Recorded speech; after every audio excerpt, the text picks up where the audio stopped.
ឆ្ងល់សែនឆ្ងល់ឆ្ងល់អ្នកមានសង្សារគេញ៉ាយគ្នាបែបណាទៅបានស្រឡាញ់គ្នាគេស្រឡាញ់បែបម៉េចទៅបានការនឹងគ្នាខ្ញុំនេះវាកំព្រាទៅខ្ញុំសួរចង់ដឹងខ្ញុំនេះវាកំព្រាទៅខ្ញុំសួរចង់ដឹងខ្ញុំឆ្ងល់អើយឆ្ងល់ឆ្ងល់អ្នកមានគូគេនិយាយគ្នាយូរយូរគេនិយាយពីអីខ្លាំងបាននិយាយម្លឹងអត់ធុញទេចុះហើយយប់ឡើងនោះគេនាំគ្នាធ្វើអីហើយយប់ឡើងនោះគេនាំគ្នា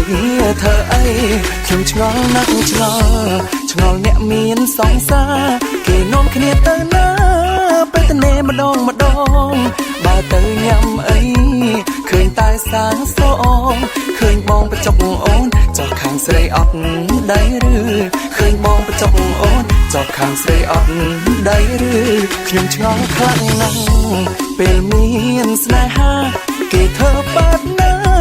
ពេលគេឆ្លងគ្នាគេឆ្លងរឿងអីដល់ថ្នាក់បែកគ្នាហួសពេលធ្វើគ្នាតែគេធ្វើមិនទៅហួសពេលធ្វើគ្នាតែគេធ្វើមិនទៅខ្ញុំឆ្ងល់មួយទៀតឆ្ងល់អ្នកមានស្នេហា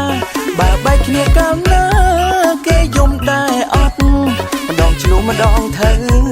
គេមិនឲ្យប្រកាសជួយប្រាប់បានអត់អោណាអ្នកមានស្នេហាជួយប្រាប់បានអត់អោណាអ្នកមានស្នេហា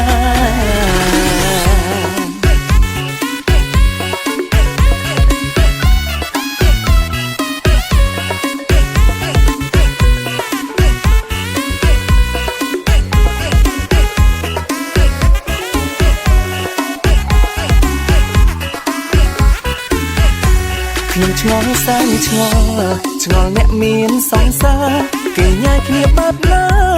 ទៅបានស្រឡាញ់គ្នាគេស្រឡាញ់បែបម៉េចទៅបានការនឹងគ្នា